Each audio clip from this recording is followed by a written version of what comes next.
Many people spend their lives believing that reality changes because circumstances change. If work becomes easier, if relationships improve, if the opportunity is finally right, then life will naturally feel different. But you've probably noticed something that doesn't fit that explanation. Sometimes you have a conversation that feels completely effortless. Words arrive naturally. Listening feels easy. Connection seems to happen on its own. Then another day, with the very same person, the conversation becomes tense. You misunderstand each other. Simple comments feel personal. Everything suddenly feels heavier. Or perhaps you've looked at the same opportunity on two different days. Yesterday it felt exciting, full of possibility. Today it feels overwhelming, too much, almost impossible to begin. Nothing outside has actually changed. The conversation is the same. The opportunity is the same. The world is largely the same. Yet your experience of it is completely different. Most people assume that reality creates their experience. But what if experience is being shaped just as much by the condition of the one experiencing it? What if the quality of your presence quietly changes what becomes visible, what becomes possible, and even how life responds? Perhaps presence has never been something you occasionally practice. Perhaps it has been influencing every moment of your life, long before you ever noticed it. Most people think presence simply means paying attention, being more mindful, being more focused, being less distracted. But presence is far deeper than attention. Attention is something the mind can direct. Presence is the condition from which attention arises. It is the degree to which your entire nervous system is available to this moment instead of quietly protecting itself from it. Most of us never notice that our experience is constantly being organized long before conscious thought appears. The body decides what feels safe to notice. The nervous system decides what deserves attention. Only afterward does the mind explain what has already happened. When the body contracts, perception contracts with it. Awareness narrows. The world begins to look smaller. Possibilities that were obvious yesterday seem to disappear. Other people become harder to understand. Neutral expressions begin to look like criticism. Silence feels uncomfortable. Uncertainty feels dangerous. Simple decisions suddenly become complicated. The mind starts working harder and harder to recover a sense of control. It analyzes, compares, predicts, rehearses, questions every possibility. Not because life has become more complicated, but because contraction has reduced the amount of reality the nervous system is willing to receive. The body is no longer meeting life directly. It is meeting its own protective filters. This is why two people can stand in exactly the same situation and experience completely different worlds. One sees opportunity, the other sees threat. One feels curiosity, the other feels pressure. One notices connection, the other notices rejection. The external world has changed very little. The internal organization has changed everything. Then something begins to soften, not because you force yourself to think differently, but because the body no longer needs to defend itself in quite the same way. Breathing deepens almost by itself.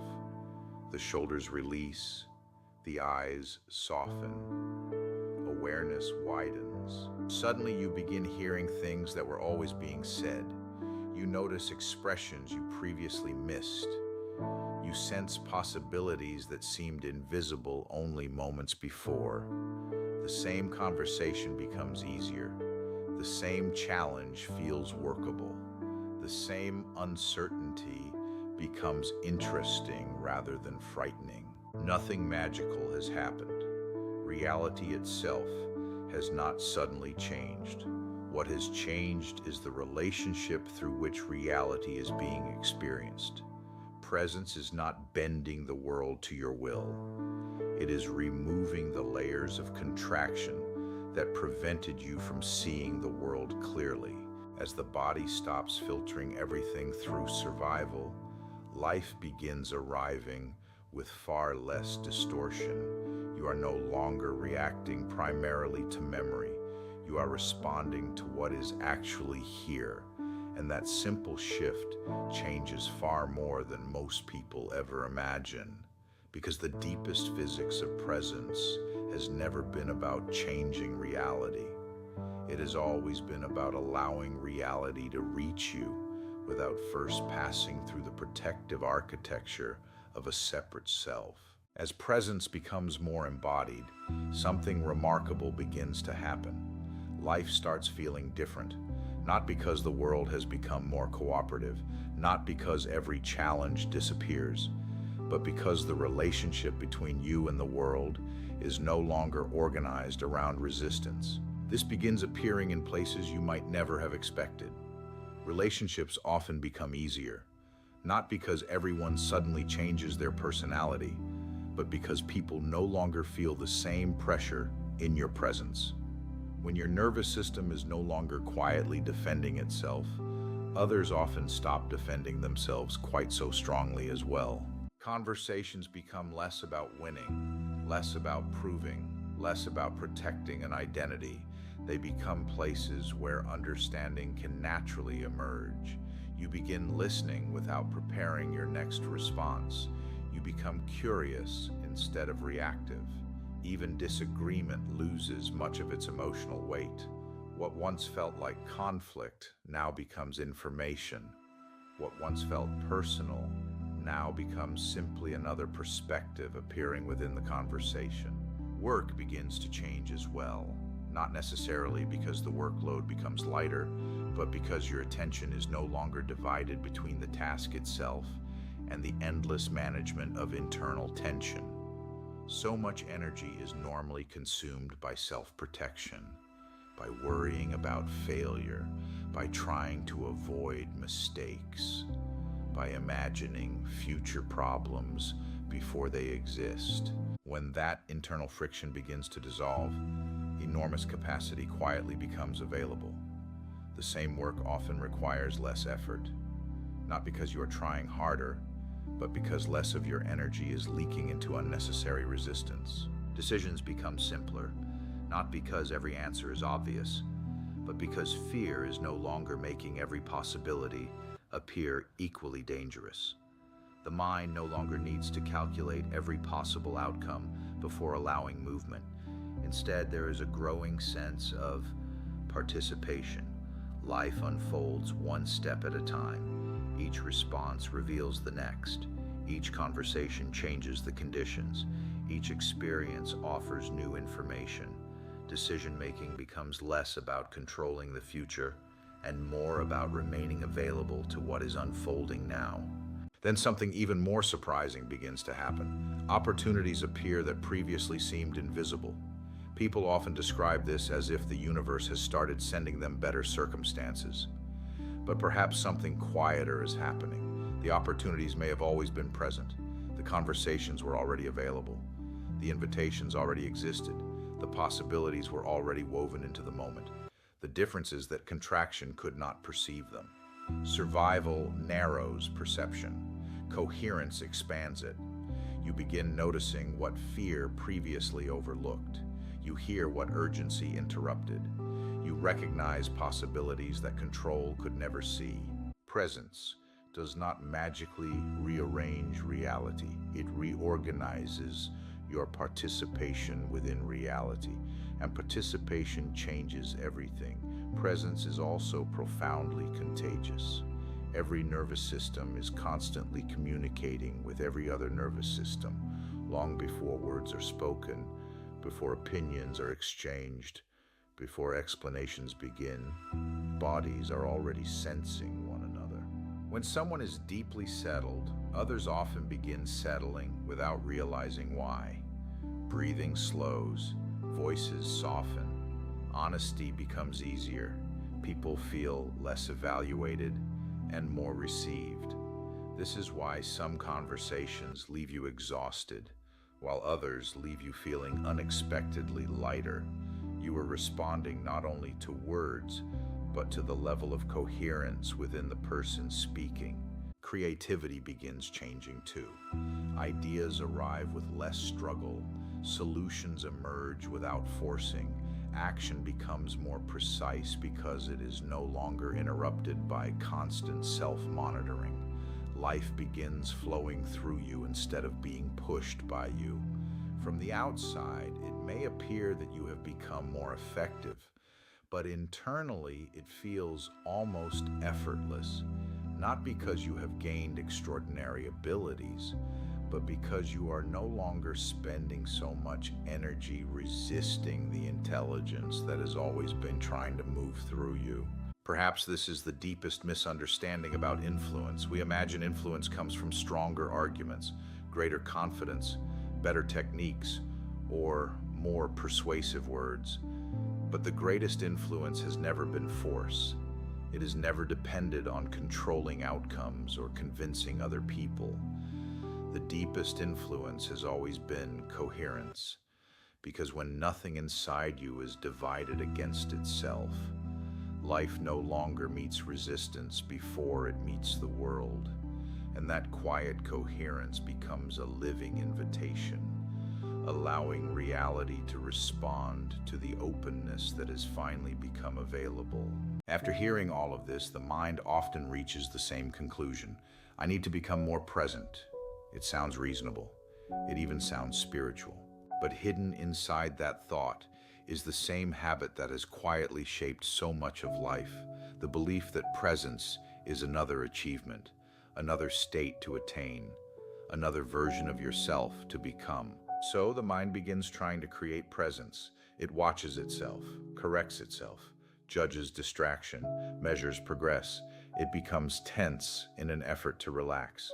And without realizing it, another layer of contraction has formed. The search for presence has become another way of leaving it. Presence has never responded to effort. It has always revealed itself as effort begins to soften, not the healthy effort of participating in life, but the unnecessary effort of holding yourself together, the effort of constantly monitoring, constantly anticipating, constantly preparing for what might happen next. For most of us, this effort has been so familiar that it feels normal. The nervous system quietly assumes that staying alert is the same as staying safe. It scans every room, interprets every expression, rehearses every conversation before it happens, plans for outcomes that may never arrive. It isn't trying to make life difficult. It is simply repeating the strategies that once helped it survive. But as understanding deepens, something else begins to happen. The nervous system slowly discovers that not every moment requires protection. Not every silence hides rejection. Not every uncertainty signals danger. Not every unknown needs to be controlled. This realization is not primarily intellectual. It is profoundly physical. The shoulders begin releasing without being told. The jaw softens. The breath settles lower into the body. The chest no longer braces against the next moment. Awareness becomes less concentrated around survival and more available to life itself. As this happens, perception naturally widens. You begin noticing details that urgency once ignored. You hear the spaces between words. You feel the subtle intelligence within the body. You respond instead of reacting, not because you have learned a better technique, but because there is less internal interference competing for your attention. Life begins meeting itself through you. Action still happens. Conversations still happen. Decisions still happen. But they arise from openness instead of defense. There is a quiet simplicity that begins to replace constant effort. You discover that presence has never depended on holding your attention in a particular way. It has never required perfect concentration. It has never demanded continuous mindfulness. Presence is not something you bring into the moment. It is what has always been here, waiting beneath every layer of contraction, beneath every attempt to control, beneath every identity organized around survival. It does not arrive because you finally become good enough. It reveals itself when the nervous system no longer needs to stand between awareness and life. And perhaps that is the deepest reframe of all. You are not learning how to create presence. You are gradually allowing everything that obscured it to quietly fall away. Perhaps reality has never been asking you to become more powerful.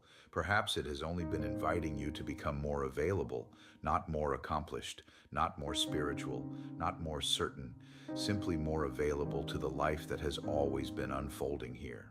Perhaps the deepest influence has never come from changing the world, but from no longer meeting the world through resistance. Perhaps every moment of contraction has quietly colored what you believed reality to be. And every moment of openness has revealed that reality was never as narrow as it first appeared. Perhaps presence has never been an experience you occasionally enter, only to lose again.